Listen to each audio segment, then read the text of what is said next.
It's Monday, June 14th, 2021, and you're listening to episode 571 of Fear the Boot, a show about tabletop role-playing games and a little bit more. Running time for this episode is 1 hour and 6 minutes.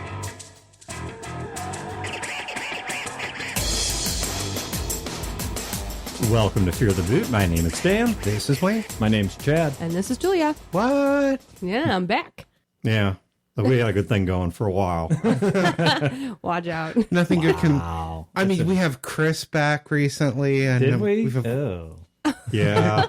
Well, and Johan, he's talking about coming back up for a show. Man, Oh, what wow. happened to this show? I know. For a while there, we really had a lot of the garbage taken out. Yeah. And now we've become that, what is that, Pacific Island of garbage? Oh my gosh. You know what I'm talking about? It has a name. I can't think The of it. Isle of Fear the Boot? Sure, yeah. That's in all of our experiences and stories and whatever. Well, all we have to do is like drag John back in with a leash, and then we're definitely in that island. Yeah, at that get point. him to wake up every so often during a show and contribute something. So, anywho, we do have dates for the actual Fear the Con next year. We will get those to you within an episode or two. Because for the moment, what we want to focus on is for this year, because we are unable to have a convention because of diseases and laws and all these other silly things that we wish would go away. We are having an online convention. So another Fear the Con online. Yep, Fear the Con Online 3, because we couldn't come up with a catchy phrase for this one. I'm working on it. I'm not coming up with one. I know. I know. Yeah, It's just not I was trying to make a search for Spock pun or something. I don't know.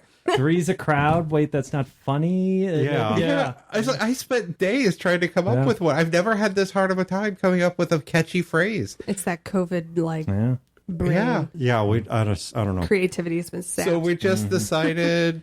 Fear the Con whatever. Fear the Online Con Online 3. 3. Yeah, Fear the Con Online 3. It has games. Yeah. Let's just go with some kind of Simpsons-esque sort of company slogan here. Yeah, it is on Con Planner. It is up for signing up for games, for posting games. It is June 25th through the 27th. We put it out there for a vote, and the vote came back that people wanted 3 days worth, and Yeah. we doesn't make any cost difference to us, so why not? Okay, and once again, that is an online convention that is happening this year. So if you check the show notes, I will put a link to the Con Planner site there. If you are interested in participating in this convention, whether as a player or as a game master, please be sure to get out there and sign up, because we're looking forward to that. Yep. I know it's not as good as an in-person convention, but, well, we're doing the best we can with what we've got. And once again, we do have dates for the convention next year, which I cannot imagine. We're not going to give them to you until 3 days before the con. Yes. So tough. Figure it out. Just- Yep. If you want our recommendations, just go ahead and take off next year from the top of March through the end of August, and we'll put it somewhere in there. Get a tent, live on the parking lot, you know. Yeah, it'll be just like Black Friday or Right. whatever. So Don't show up to our houses. We won't let you in. Right. we will call the police. No, I hope this one doesn't get canceled. I can't imagine we'll still be struggling with this next year, but who Right. knows? That's what I said last year. Oh no, I totally saw it coming. I called it from the start. You back call all the bad stuff, though. I do. I know. That's He's just sad. That's why you need to panda. live in my mental space. Nothing's a shock. You already knew it was going to happen. You know, I'll take the shock. Yeah. I'll take it. But Well, I mean, we were having conversations with a couple months before it even hit here, and how him and I were even talking about we needed to lock down until after 4th of July. No. So, all right. But that actually does, in a sad sort of way, maybe an optimistic sort of way, I guess, tie into what we want to talk about today, which is reentry. Because depending upon your personal health, your personal comfort level, the laws where you live, all right, let's throw in all the caveats, use your good judgment and whatever, we are seemingly reaching a point where a lot of activities that had to be kept remote can possibly start moving back in person. And one of the activities we're looking at is moving our every other Thursday actual play, which was Skies of Glass and now is Blades in the Dark, back to being a face-to-face game. Yep. And we've got some other things going on the side unrelated to the show that are starting to move back to being in person. And so we want to talk about reentry. All right. So we're going to do this in 2, maybe 3 parts, depending on how you so divide it. First, we're going to do a look back at what it was like to spend a year in very heavily online games. Not entirely. I still did some face-to-face gaming, but a lot of my games were online. And we're going to talk about the pros of that, the cons of that, and the other portion of the show, whether you're counting this is part 2 or part 3, is going to be what are some thoughts we have on things we've got to prepare for with re-entering, in some cases, not with new games, but with games that were online and now suddenly are going to be face-to-face, and how that may change the dynamic of gaming. Or even open up some opportunities. Yeah, open, or conversely, possibly close some. So, all right, let's start with something we really don't talk enough about on this show, which is the Valtech? Yes, the positives of online gaming. And I'm going to throw out one simply to dispose of it. This is a junk card I'm going to play just because I don't want it in my hand, which is it's better than not gaming. Sure. Yeah. Let's just play that card and be done with it. We all knew it was going to happen. All right. This is like playing a spy in Gwent. We all knew it was going to happen. So just go ahead and get it done with. My biggest positive about it, and I have multiple positives, but my biggest one is when the game is over, I don't have to get in my car and drive home. I have that too because our group, as Dan knows, drinks a lot of wine while we play. And so I don't have to like either passed out role-playing hobos littering your living room. It's not even that bad. Nobody gets like belligerently drunk. It's just that there's 5 of us who drink wine. So we go, I go through lots of wine whenever we game. And it's like, A, I don't have to buy the wine. And B, I don't have to worry. Bring their own wine. What?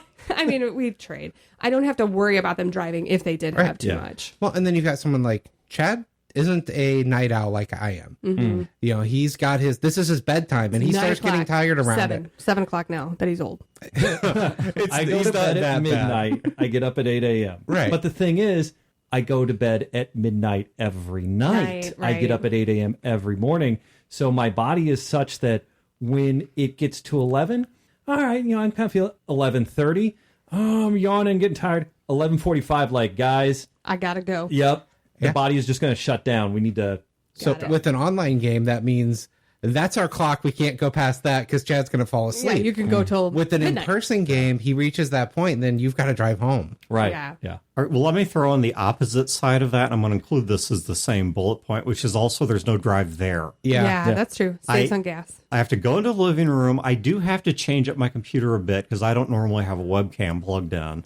And we try to at least do webcams with our games to keep some illusion of there's a real person you're gaming with. Yeah. And so I have to reorganize some wires. But you're talking 3 minutes of work, maybe 5 minutes of work, as opposed to, well, we typically gamed here, but not all of my games were here. So this is not the same as me having to go through the whole rigmarole of get myself together, make sure I've got all my gaming books, get in the car, drive down there, and then, drive home at the end of it.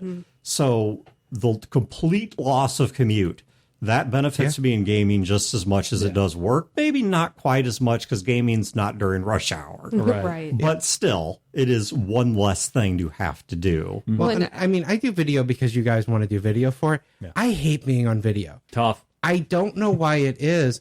I'm more self-conscious about being on video than I am being face-to-face with a person. And part of it, I think, is that depending which tool you're doing, you see yourself in a box. Oh, I don't have a problem with that. I do. If for some reason, something in my head, I get really self-conscious if I see myself there in a box and that's what everyone else sees.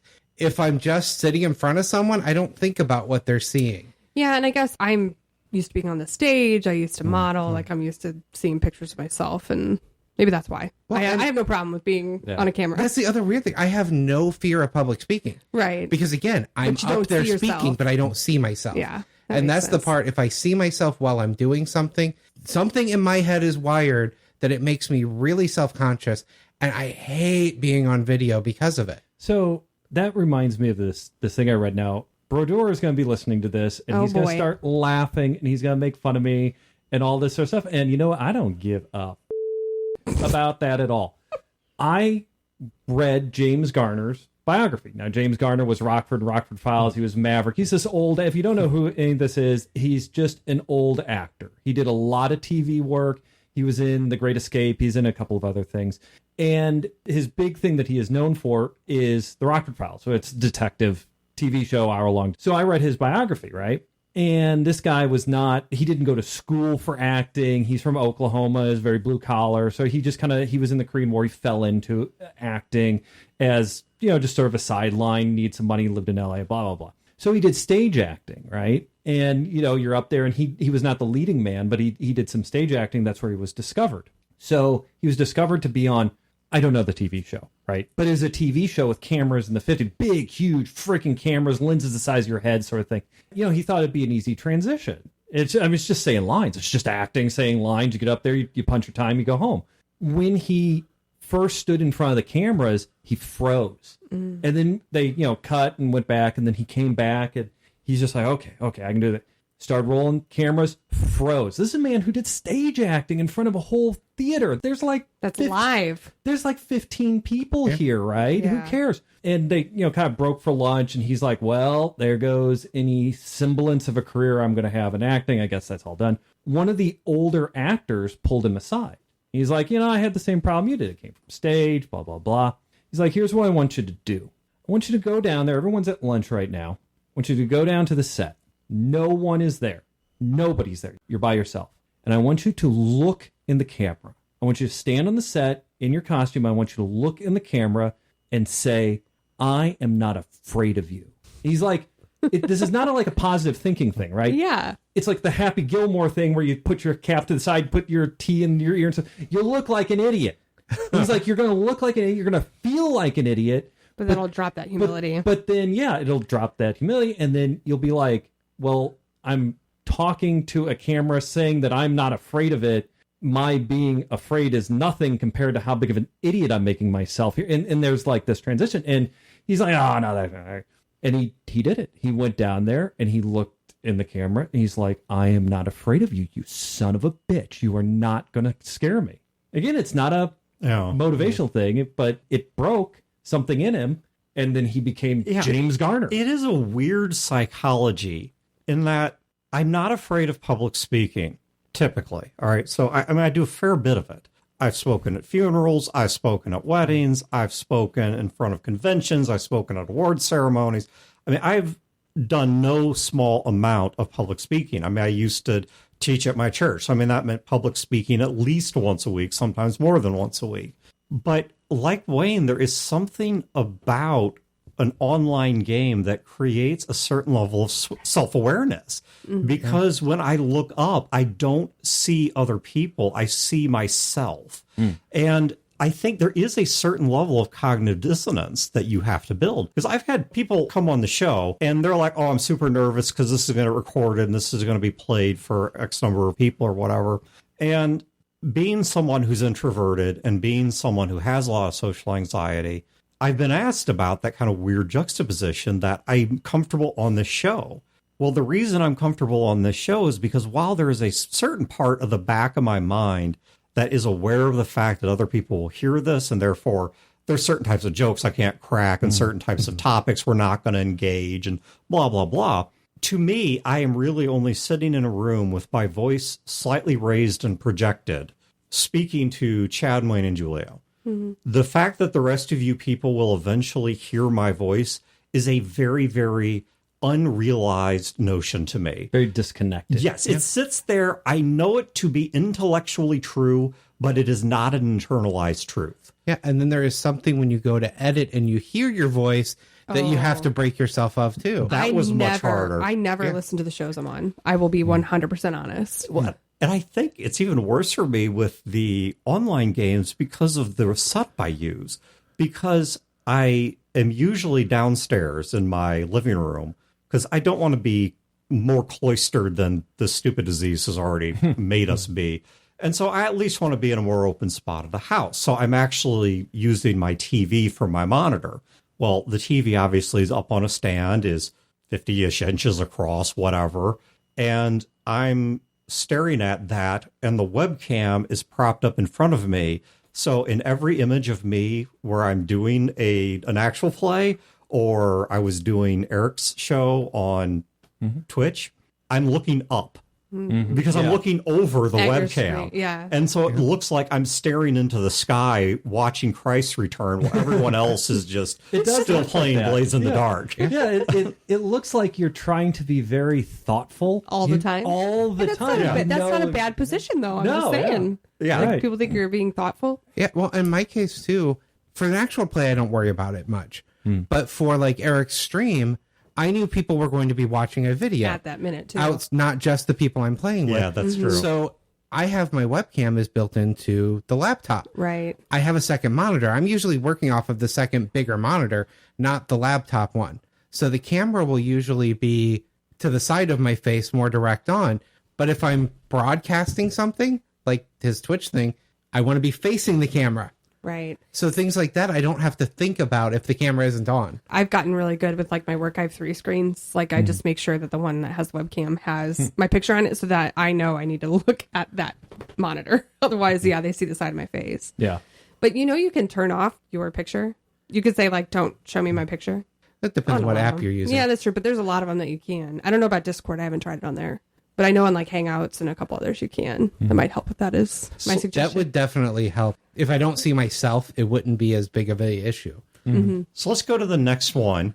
This is one that Chad and or Julia sort of cultivated, but I'm going to Commandeer. I'm going to commandeer it, which Very is piratey. you don't have to host. Oh yeah. I am always the host. No ask Dan. one has to host, which means that you don't have any extra dishes to wash.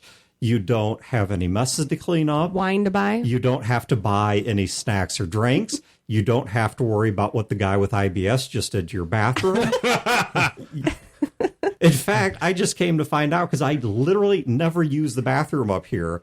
I just happened to look into it to inspect it and came to find out that the toilet seat on that toilet is broken. I don't know how long this has been true. Oh, yeah. Nobody told me. And so I just ordered a new one for it. Oh, wow, I thought you'd... Because that's been broken since we were physically gaming here. I do not use that bathroom. I have the same period. thing. And it doesn't bother me because I've... You don't sit down often enough. Exactly. Yeah. The only one that I know of that punishes that toilet was Brodor. Yeah. Oh. And so I opened, I'm like, my gosh, somebody's really riding this thing like a pony. Because Yeah, it's Mike. Brodor. Yeah. because one of those wonder if big he- screws that holds the seat to the actual like, snapped? porcelain, it's like, it's sheared. Yeah. Or- My biggest thing is my wine glasses have survived.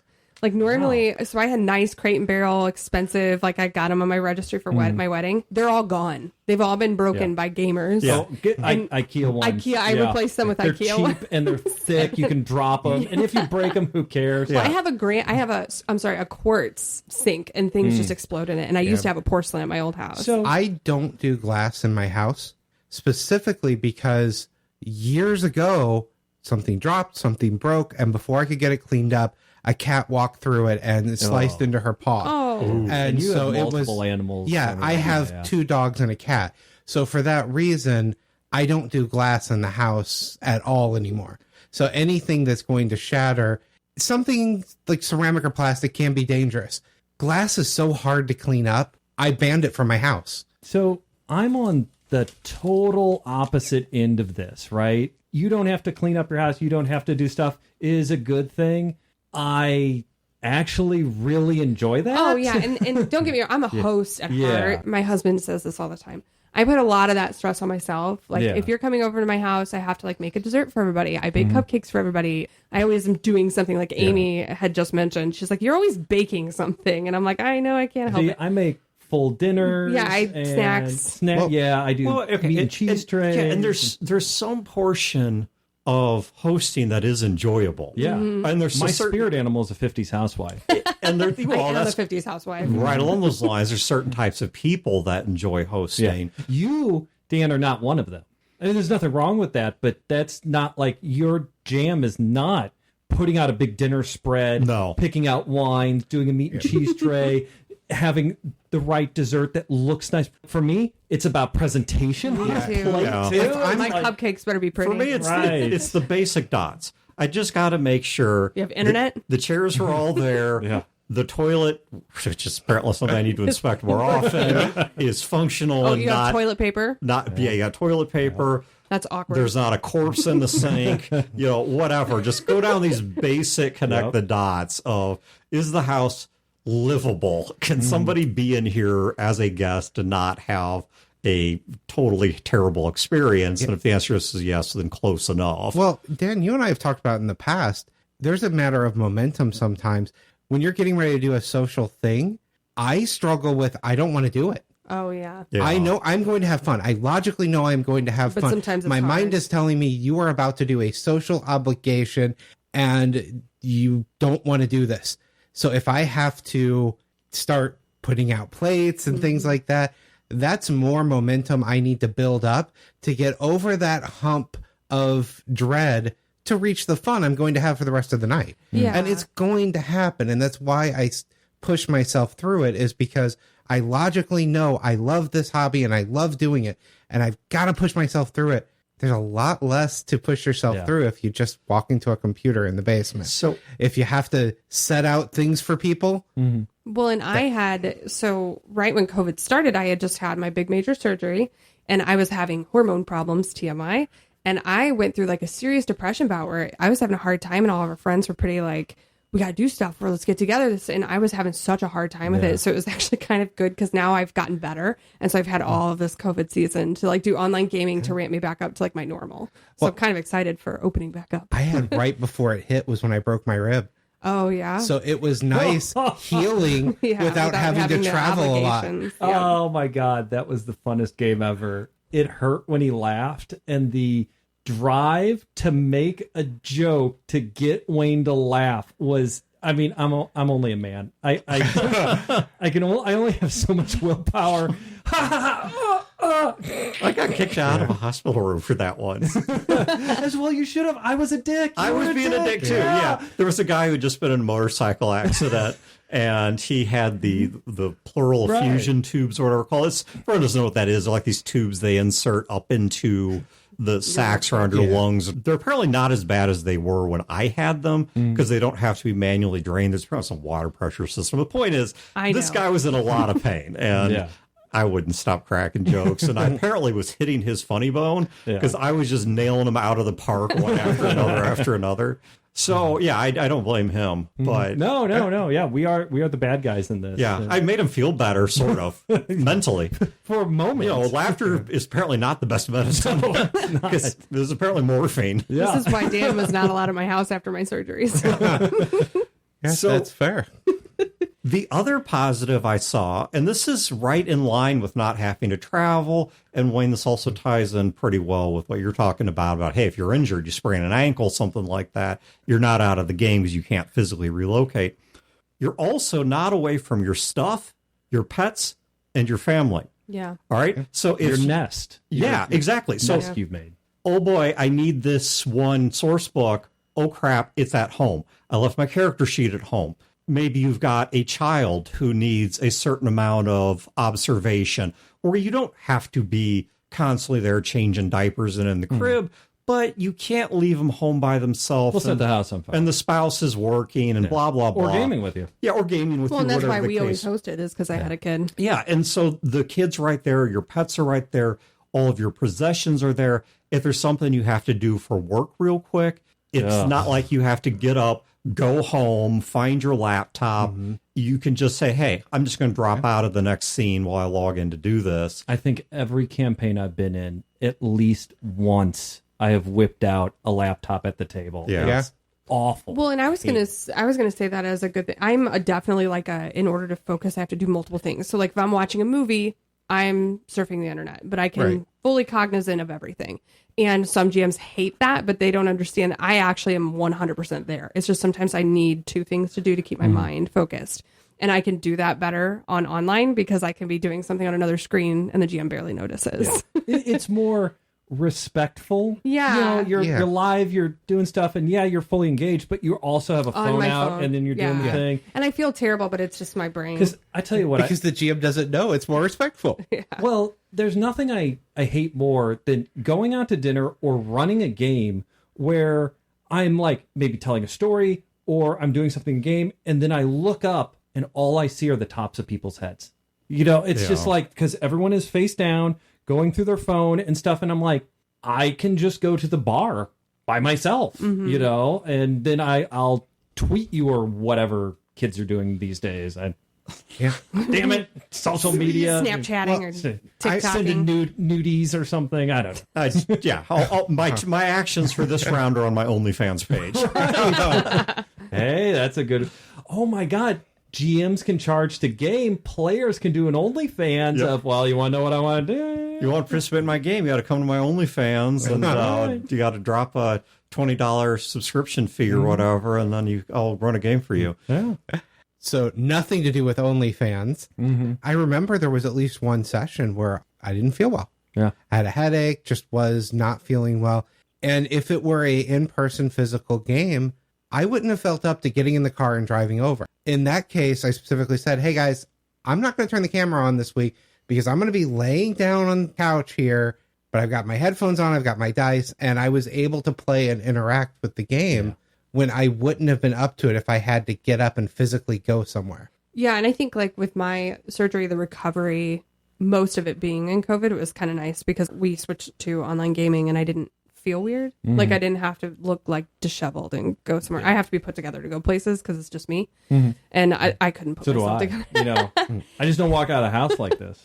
I didn't have to do that. Like I didn't have to like get up. I put this hat on for my giant on. bald spots. I mean, I spent like a half an hour blow drying my hair. Like So did I. just today, but it's just because I have a lot of hair. Yeah, Dan, you mentioned character sheets and things. I kind of like having them electronic.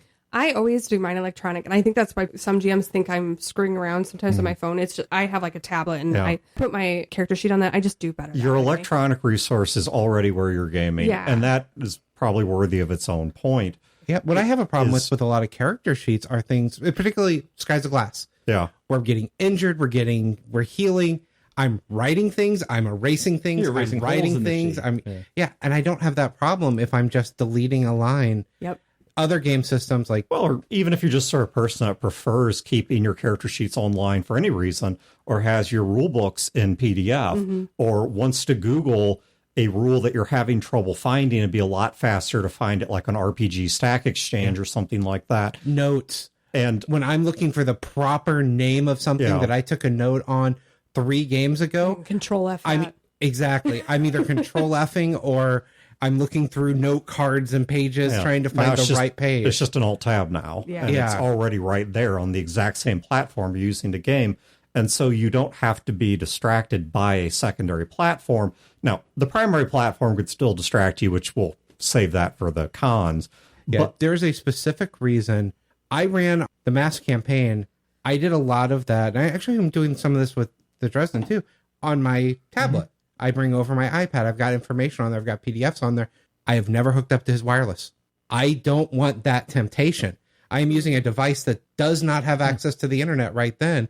I have access to my folders of PDFs and my folders of The Wi-Fi documents. key's on the refrigerator, but yeah, I intentionally don't look at it. Well, and I think that you also have to establish, like, I know what I can do on my tablet or my phone if I'm at a game session that is too distracting for the game. But online shopping, I mean, I can do that, like, you know, doing anything. I could do that right now on the show and still be completely, you know, involved. If I'm playing another video game on my phone, I'm not paying attention. So I think that's another thing is, you know.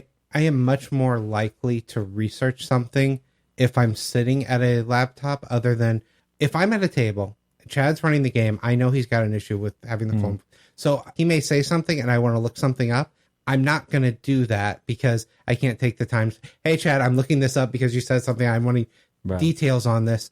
But when I'm in front of a computer screen, I can open a new tab, do a quick search, find the information that may, you know, help with the game, may help with my role playing. Yeah. Without Chad ever knowing that I've gone to the side to do it. And I don't think Chad would mind that. No. But he doesn't know what I'm doing if I have my phone. Well, and for me, it stands game master abuse. You know, it's like... Except you have traumatic stress disorder. Yeah, it's like years of people abusing the privilege. The technology is great.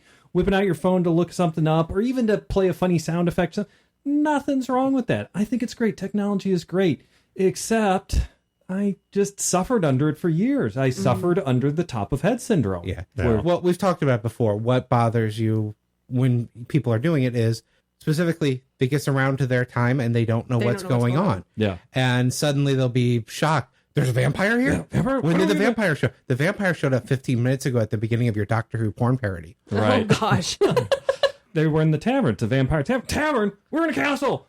When do we go to the tavern? I wouldn't go to tavern. I wouldn't go. Why would I? And it's like, oh my God. So this is something that normally I would not praise in the least, but I think it is less disruptive to an online game than it is to an in-person game, is side chatter and side jokes. Yeah. All right, so when we run our game right now, the actual play, once again, this happened during Skies of Glass, it's happening now during Blades in the Dark.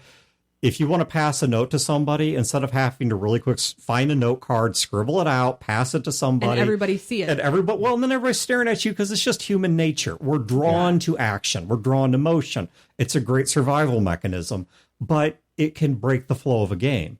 But on a computer, outside of the person sending the message and the person receiving it, if you're doing this like in a side channel in Discord, nobody sees it.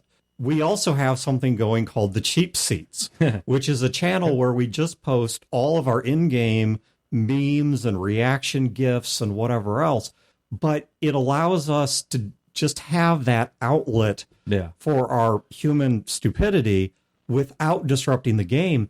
And it may be even completely undisruptive in that the two people doing it might not be in the current scene. Right. But the game master now does not have it going on in front of them. They can choose to either look at a channel or right click on it and silence it. The last game, I jumped into the channel because somebody mentioned something they posted there. I took a look at it, and then I noticed I kept looking at it. I'm like, whoa, I'm running a game here. And I had to get out of it. The cheap seats are for the players to be doing, not the GM to look at. Yeah. The other aspect of that, Dan, that you didn't mention, we're doing an AP. This crosstalk in some of the previous episodes back in the Skies of Glass one, you would get, let's say me and Brodor are role playing with you and an NPC. Chad and Brandon are doing their RP thing. It's called a man crush. Oh. Oh, it's more than a crush between them. Trust me. No, there's a lot of crushing going on. Yes, but the mic is picking up both conversations. Right. So people are being distracted by all that. And people are like, man, Wayne and all them need to shut up. I want to hear the bromance. They got to hear the romance happening. It's like a soap opera game. There's angst. That was something I learned from the AP when we started doing the cheap seats and the individual channels for people. So when I started running my first online campaign, one of the first things I did in Discord was set up private real game channels to every player, and then a channel for in-game conversation, a channel for out of game conversation, and they'll do the same thing. You know, if there's jokes they want to make that they want to crack but not interrupt the game, they'll go into the meme one or the out of character. That's something you can't do around the table. Other than we did do like note passing to each other around the table of stupid jokes and things. See, that's why like the technology sometimes works. You can text each other. Yeah. Just saying. No phones. No phones. I'm going to throw one last point on the pro pile before we go to the con pile. And this is going to be another, I'm just discarding this card. It is super self-obvious. Let's just play it and be done with it, which is obviously it allows you to game with people that otherwise you could not game with because of distance, because they're not interested in the titles you're interested in. Yeah. I've played with Chris Hussey and Gage from Gaming with Gage a lot and a bunch of one-shots. None of these people live anywhere near me. But I really enjoy gaming with them, and online gaming is a way I can game with my friends that aren't local. Well, and we were talking about this before, but my cousin is the head of the heart doctors here in St. Louis for one of our big hospitals, and my cousin was doing COVID research. So they were both so busy that meeting was getting hard. Yeah. And they so they couldn't take the time. Drive. Right. Yeah. Especially because my cousin, her husband was the one who played, and they have 6 kids. So he was on dad duty, and so it made it easier for us to game because he had to take care of the kids because she was so busy. So that is also an additive to that, is that people who normally are just too busy, it's probably quicker for them. Yeah. I want to throw out a con right away here. One of the frustrating ones when you're dealing with online gaming is that you can't sniff your fellow players. Ew. No, it's What? Ew, don't judge me. it's the technical difficulties. Yeah. The drop, the screen will freeze for a moment, and did he disconnect? Did he not disconnect? Yeah. Because you may have a solid connection, but occasionally you're going to have blips, and when you have 5 or 6 people on, you're going to have disconnects and blips. And it is frustrating when everything is going well and you've got a great scene. And kills the momentum. Yeah. Yeah. It always happens to Dan when he's GMing and about to give us a huge plot point. It doesn't happen when I'm playing for some reason. No, it doesn't. You're solid when you play. It never happens in a minor conversation. It's always he's about to drop something major on us. His screen will freeze. Well, every time. Well, and something like that wasn't even technical happened in the last game, in the Blades of the Dark AP we did, where I do a bit of intro. You have to settle your players. All the players settle down, do their social stuff. It's like I do a bit of intro, and we're going, and I'm going to open the scene with Brandon, and I look over, and he had just taken his earplugs out and had walked away. Oh. And I'm like, what? But if we were live, I could say, hey, dumbass. Get back here. Yeah, where you go? Well, and he would have had a better social cue that something big was going to happen. Because that was going to be the con I was going to say is you do miss the live social cues. Yeah. And in his defense, in this case, what none of us knew was that his wife needed to tell him something and ask him to step away for a minute. He had a good reason. Us ball and chains. Around the table we would have seen. We're so bad. Horrible. We're just game interrupters. Mine's the other way around. Mike interrupts me more. Yeah, and I think, the social cues thing, I think, is a big thing for me because I'm a social human. Yeah. So, well, you and I both were extremely outgoing people. There's the added, or not the edge, but there's sort of the thing where introverts, they need to be around people, but when they're around people, energy drains from them. Right. People like you and me. We like it. Yeah. Energy doesn't drain from us when we're around people. We gather the energy. We take yours. Yes. We're like energy vampires. We love it. Well, and even... Why do you think we're friends with freaks like you? You're delicious. Well, and I think there's definitely something to that. Even for me, when I'm GMing in person, I'm reading the table. Yeah. Right. I'm looking at faces. I'm looking at what people are doing.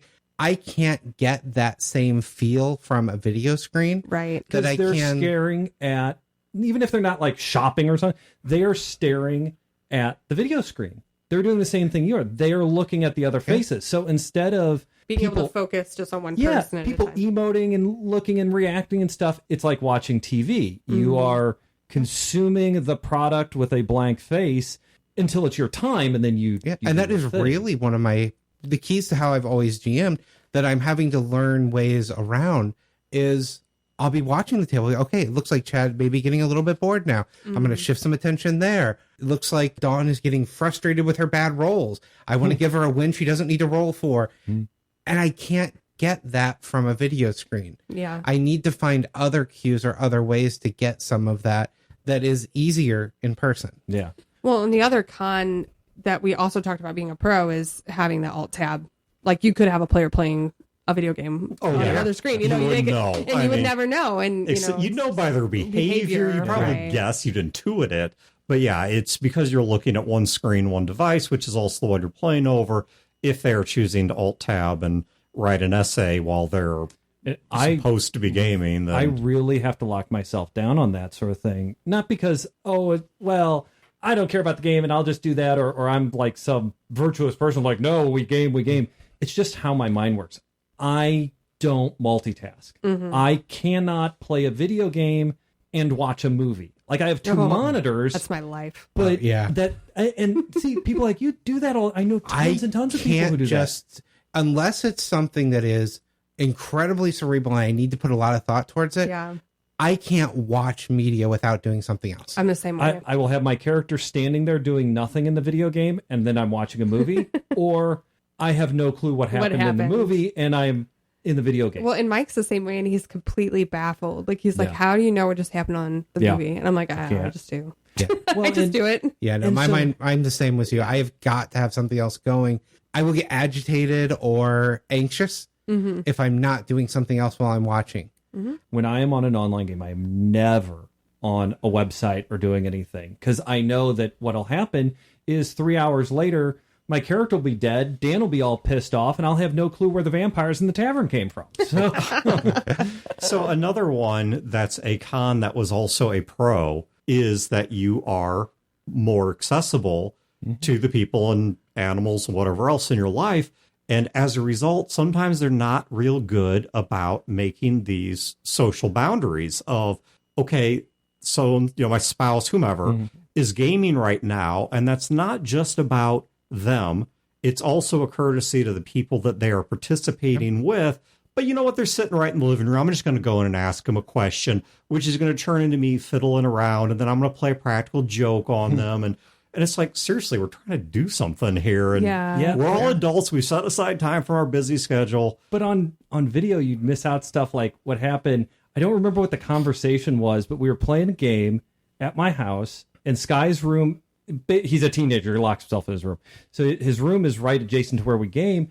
And I don't remember what was said, but it's something like, oh, yeah, that dude was back in the Army in 1969. And then you hear from his room behind his closed door, nice. I forgot about that one. I was telling them earlier about the other day when he was playing online video games. And he was he drops an F-bomb. An F-bomb? Oh, no. Yeah, he was raring to go. It was hilarious. But it is hard enough when you have friends, family that are not gamers to explain gaming and the fact that you have a scheduled time that you go to do this. When you don't leave the house, it seems less important to them. And if someone shows up, let's say someone knocks on the door, my neighbors needed us to move a car. Well, game on hold. I got to go move a car. Well, and kids never have respect for that. So Eliza will just come flying in my room naked or something like that after a bath or something, and it just is what it is. Yeah. I don't have issues with the animals because I game online the same way that I work online, which is in the basement with the door shut. Animals are not allowed in the basement. They don't understand it, but they know they're not allowed in the basement. So I do all that from the basement to cut down on that a little bit. Yeah. Another pro is that if you game with me, I feed you. Well, that's a con. That's part of the hosting. That's a con online, is you cannot be fed. Yeah, you can't be fed. I mean, if there was a way, or wined and dined at my house and cupcaked. Well, or the meal breaks in general are not social. They're not spent together. When you show up, I might hand you a bourbon cappuccino, an assortment of fine cheeses. There'll be a wine selection. There'll be a full course meal. Yeah, popcorn. Well, and even if you just popcorn, there will always be popcorn. Even if you just go out to eat, that's at least something you're spending socially together. Gives you a chance to decompress and deal with other things without totally breaking the social flow or the social context. That's something I noticed that is I put in the neutral category, right? Yeah. So as a game master, you have to give your players a little bit of leash, right? Like, okay, we're sitting down or we're all starting online. It is the start of the game. I bake in at least 20 to 30 minutes of everybody just talking and kibitzing. Right. You have to let them do that. And I know people who are like, no, it's game time. I scheduled this much time out of my thing and I only get to game, blah, blah, blah. And so when it's time to game, it's time to game. It's like, whoa. This is still supposed to be fun. Yeah. We're human beings here. Now, it feels more like a long slog whenever you don't have that. And I feel like online gaming, at least in our group, when I've done it, it feels like that's gone away more. Really? So I, like I said, I put it in the neutral because I see it happening with equal effect in both. And the only reason I brought up is because I actually did it in the last one I ran, where we start at 7. We're not starting until 7:30. I don't say that, right? Because then we won't start till 9. Precisely. I've had people try that with me, where it's like, well, I really have a tight schedule, so if we're going to start at whatever time, 7, I need to start at 7. Yeah. Okay, great. Let's get all night 6:30. Well, I can't do that. It doesn't matter then. Then we're not going to be gaming at 7. We're going to be BSing. Well, I'll just show up at 7:30. No, because then we're going to start at 8. Because you're going to start BSing at 7:30. And it's... Well, and let's face it, on the last session, it wasn't a group chat and all. No, it was the Chad Brandon romance. Yeah. It's usually the Chad Brandon romance. We are an adorable couple. Thank you very much. We need to give them like one of those portmanteau names like Chandon or something. Or, I think that's good. Chandon's good. Yeah. So because it's just Brad if you do it the other way. Right. Yeah, you sound like a Brad. We get a different person. Chandon. Yeah. The other one I'm going to throw out that this was, I think, both pro and con, but I'm going to put it here because I believed, at least for me, in the current context of life, this is more of a con than a pro of online gaming. I'm not getting out of the house. Mm-hmm. Yeah. Now, usually that'd be the bee's knees if I'm stuck at home.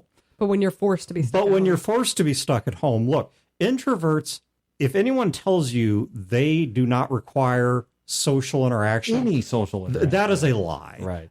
Introverts do need social interaction and oftentimes don't have the personality or the tools in place to seek it out. That's the why way an social extrovert. vampires like Julie and I adopt you. And Right. eat Yeah, you. I actually like Dan was part of our bubble, so he would come over like once a week. We'd have Chinese Yeah, night. I had basically a really, really small set of people that I continued to interact with. But when all of this first started, my budget started improving a little bit because I wasn't spending money on gas to drive yeah. to work. You weren't going out to dinner. I wasn't going to dinner. It's actually starting to go the other direction now because I'm going so stir crazy. Yeah, that you're buying everything. I'm You're overcorrected. Yeah, I'm overcorrected. I'm buying things. I'm eating out. I'm doing all this crap I really need to cut back on again because I'm so tired of the lack of change of scenery. Yeah. And so one of the cons of online gaming, No at change. least in this social moment, is that we're stuck in the same place. I'm still stuck at home, surrounded by the same basic environment. All that has changed is 5 of my friends are now on TV. That's all that has changed. And the TV has not stopped entertaining me. So Sure. that's nothing new.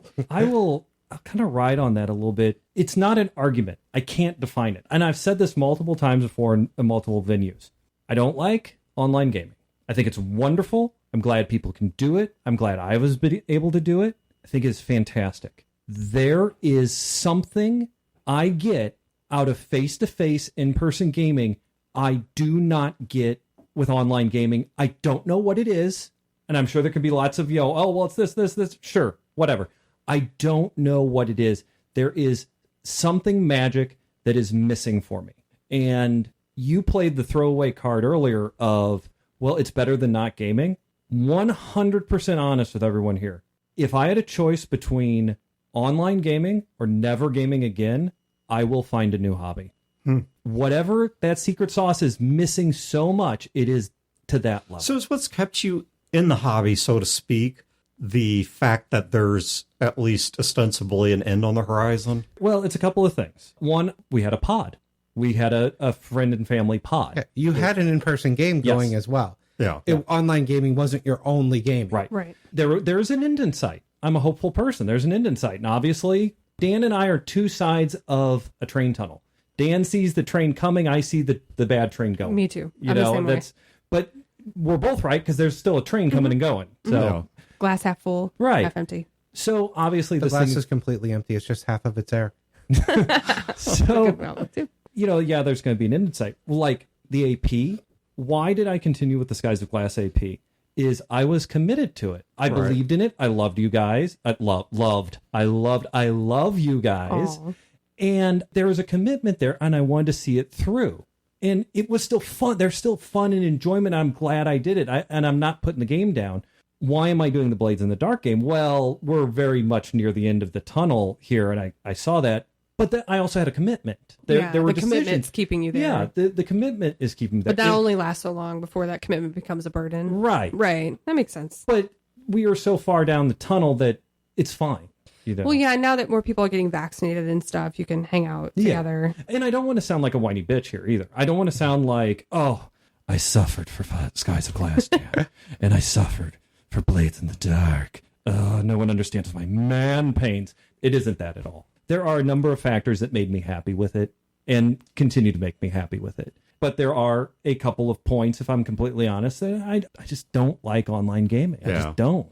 I'm not sure I'm quite to the point where if my choices were either game online or never game again, I'd go never game again. Most people should not be like that. I will say certainly the amount of gaming I do would drop dramatically. I would not be as excited about it, and I think it'd be a lot harder for me to buy in, because I'm with you. There is something about being in a different place, being with people, being engaged not just in the theory, but in the practice.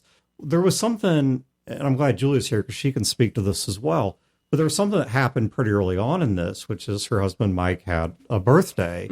And she decided that since nobody could get together, that she was going to do an online birthday thing doing Jackbox games. For anyone who doesn't know what they are, with a Jackbox game, one person has an account, jackbox.tv if you're interested. One person has an account, and they buy the games and set up the games on Steam. And they'll be like trivia games or draw this or Mystery Murder Party is my favorite. Yeah, I love Mystery Murder Party. Finish the... I like Fibbage. Finish this sentence, and whoever has the funniest one wins, and they just... But you write it on your phone, so you only have one shared display, but you actually play on your phone or your browser or whatever, so everyone being at home didn't really affect our ability to play those games. And it was a surprising amount of fun. Yeah, we've done a couple since then, too, for people's birthdays. Yeah, we really... Well, and even Mike was commenting that when we first started doing it, that he's like, this is going to suck. This is not going to be any good. And it was a shocking amount of fun. But I came into it with that prejudice that I'm going to participate because, I got much love for Mike and Julia and whatever. But I had my own reservations, not based on just sort of an empty prejudice, but because of past experience. Right. Past experience says these typically aren't very good. Yeah. It also depends on the people, too. Sure. Like, you have to have outgoing people for those types of things to be fun. Yeah, well, and online, even with introverts or I guess anybody, there is the prevailing truth here, which is you are going to get out of it what you put into it. Right. And if you come in with a completely, not even I've got my reasons to doubt, but I just plain do not buy this can work, period. And you've already reached that dogmatic decision, then there's why don't show up.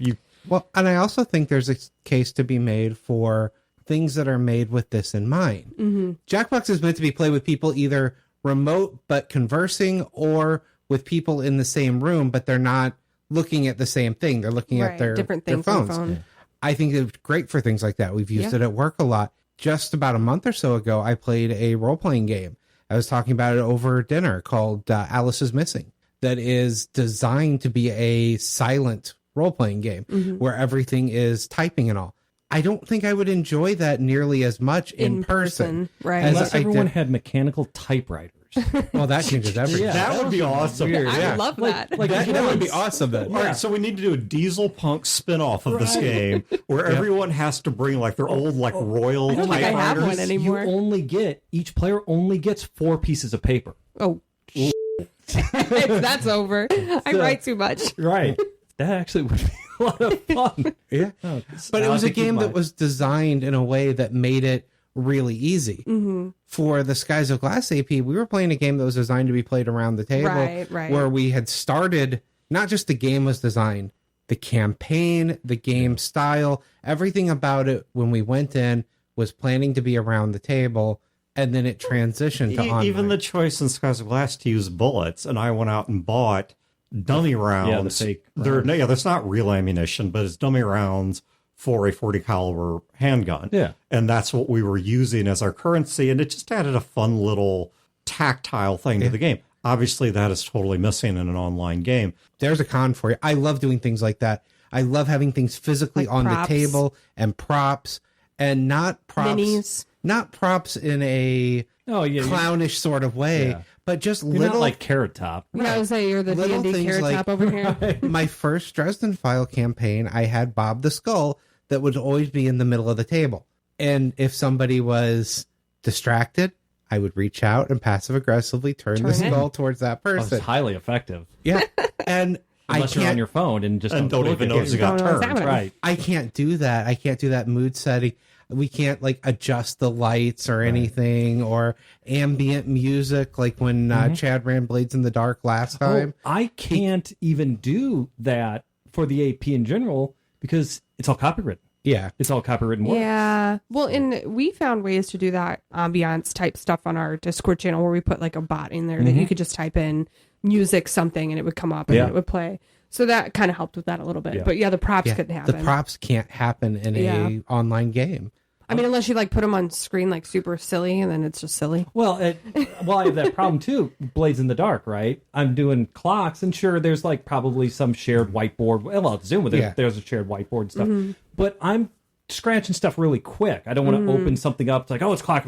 So I write it down on a note card, and then I hold it up. Well, it's all washed out. and then I have to like get it autofocus. Yeah, you were trying to show us the project clocks. Yeah, and it was like pain. If I were running the game and I wanted to do that, what I would do is I'd hit the screen share button and I'd have a file up for it. Yeah. Right. Well, instead of trying to hold a card up. Well, in some games also, I think even more than that, and maybe this is the point we'll close on, some games become outright impossible, or certain styles of gaming become outright impossible, or at least let me say very difficult. In online Battletech game, yes, you could use hexes on one of these online tools. If you're trying to do map comp with D&D, yes, you can use Roll20. And let me put in the caveat here that for the people that are thinking, well, this works perfectly, if you're talking about D&D or Pathfinder, yes, because there are a whole lot more tools and scripts and everything pre-written for that. You can go download 100,000 D&D maps. Downloading, I will go out on a limb and say, if you are talking D&D, it is easier to use minis using the computer because it is also doing the math for you, the rolls. You've got scripts because this has all been already created and laid out. But to do it for other games or certain styles of games or for games that are not common enough to have that level of scripting. But you'll say trying to do a Star Trek ship-on-ship combat, you're trying to do a Battletech game, whatever. This becomes a whole lot more cumbersome. Game prep is a lot more difficult. Your ability to change up the map on the fly is a lot more difficult. You've got to download things, scale everything. And once again, it's not as pre-canned as a D&D or Pathfinder thing is going to be. And somebody might say, well, if you do some Googling, you can find this and download this and plug into this. No, I got to run a game. Yeah, exactly. That's my point, is if I have to go searching that hard for it, you have added steps of complexity where thumb through my maps really quick and throw out one that's already pre-scaled, pre-built, pre-everything for this situation is a whole lot faster. And if you have someone new, let's say you're running even a D&D where a lot of this stuff is already done, you have somebody new that's never done online gaming before, has never played D&D before. You are not only teaching them the system, you're teaching them the technology of the site and the tabletop, and here's how you do your character sheet, here's how you do. There's more that you have to teach them that you wouldn't sitting around the table. Our first D&D game for lockdown, we just dedicated an entire day just to get used to the stuff because not everybody had used it before. I cannot imagine, like with the D&D game that I'm running for my family, trying to get them all on the same page with the technology. Well, not just the technology. The technology would be an issue, especially because in some cases we have multiple people coming from one household, and it's not a super gadget-heavy household.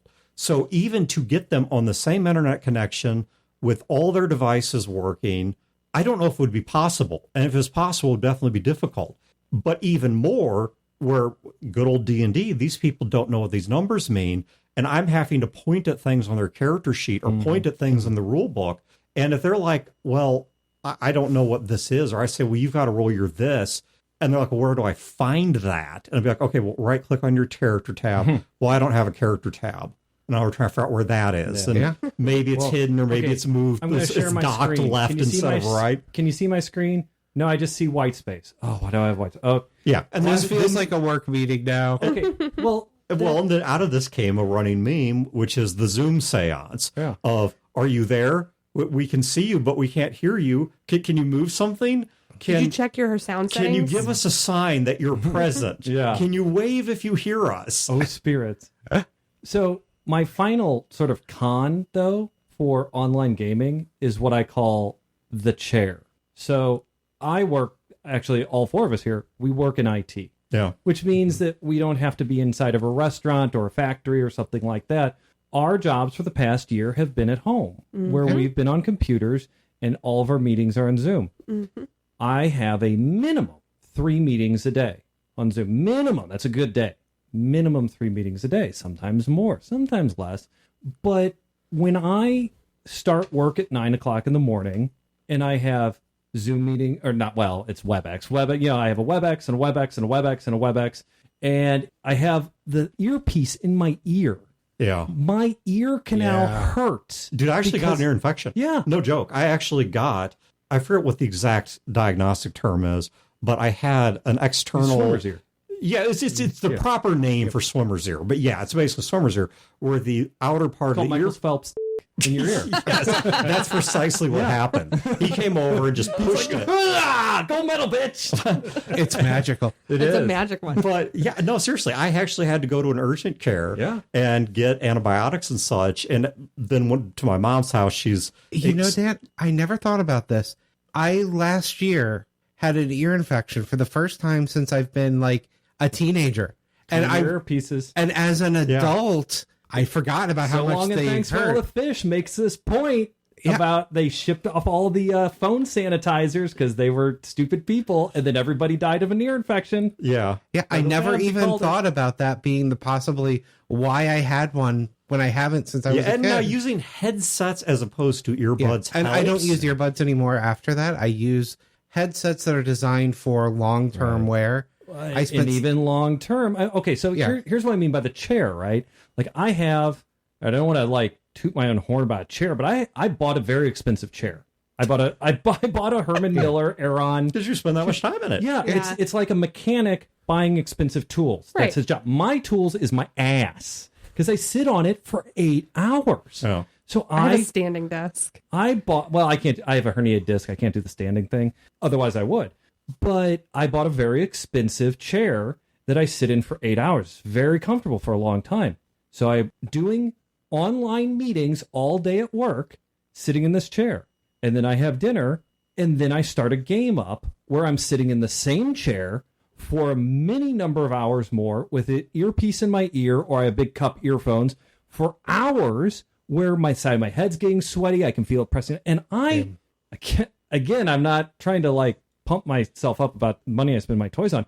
I have a very expensive headset. I have a Sennheiser gaming headset that is designed to be comfortable for hours. For someone who hates online gaming. No, online role-playing. Role-playing games, yeah. But which is interesting because I enjoy online role-playing games, but I don't enjoy online video gaming. Yeah. Separate topic. I've got tons of thoughts about online video games, but that's separate topic. That's the thing. So by the end of the night, I have spent 12 or 13 hours in this damn chair. In that same room with the same headsets. Looking at the same screen with in my ear or on my head or around my ears, not around well, I mean, my wife is there and Sky is there and stuff, sure. But if I'm on a meeting, they can't be in the room. If I'm gaming, they don't want to sit there and listen to that.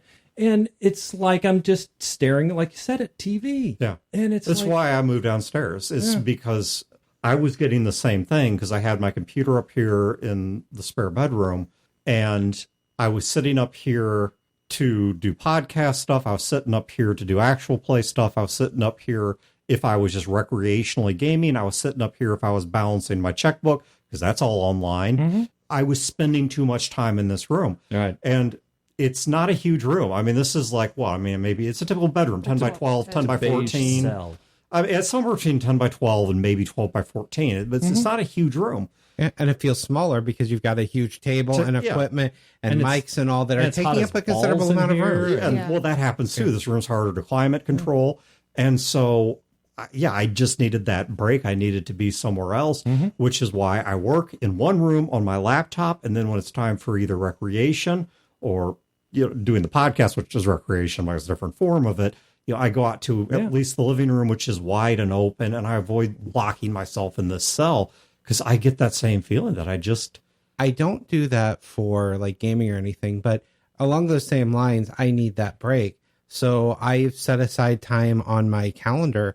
My lunches, I will go upstairs and I will eat in the living room away from all of the work stuff. Mm-hmm. Yeah, I don't know when to stop. I love my job so much. It just sounds so bad. I love coding so much that I will do it until I die. Like I will until I fall into bed. And so I have to physically break. That is the other reason why I don't have to talk to Chad about this. I have to have a separation because I will just keep working forever. Mm-hmm. So work for me is in the basement, which online gaming is also in the basement. Yeah. And then I leave the basement and I don't bring my work laptop up. It never leaves the basement. Oh, mine goes everywhere. But I also learned to sidecar my my giant iPad on it, so I have two screens wherever I go. So I use that as my change of scenery. So like I'll go downstairs and do stuff with Mike next to me, and then I'll go back up in my office. I move around my house. That's specifically for me. I need to designate that as work. Yeah, I get it. So I step away. I am no longer work because mentally I have to do that. Yep. I have to have that as my break. That's saying that I've got 3 separate areas of the house that I move between. One for podcasting, one for work, one for recreation. Yeah. My obvious break is my 4-year-old coming and being loud. And I'm like, oh, it's time to stop working now. So I tell you, She's home. We're going to stop this one here. I realize we didn't get to the main punchline of this, which is re-entering from this back to face-to-face gaming and what sort of problems we're guessing might occur, we're predicting, and some of the strategies we've got. We'll come back to that next episode. So for this episode, we'll just leave it at the pros and cons we've encountered over the past year. Curious to hear what your guys' pros and cons have been, because maybe you experienced something we didn't. Once again, be sure to check the show notes for a link to Fear the Con online, which is going to be, Wayne, what's the dates again? June? You asked me after I've closed the app on my phone. 25th, 26th, and 27th. What's the NPC's name? Yeah. So, thank you guys for tuning in. Have a great week and great games, and we will catch you next time. Yeah. This has been a production of Fear the Boot, copyright 2021. Listeners are free to use this episode in a non-commercial endeavor, so long as credit is provided to feartheboot.com. You can find previous episodes and other resources at feartheboot.com. If you wish to support this show and its related endeavors, you can do so at patreon.com/feartheboot.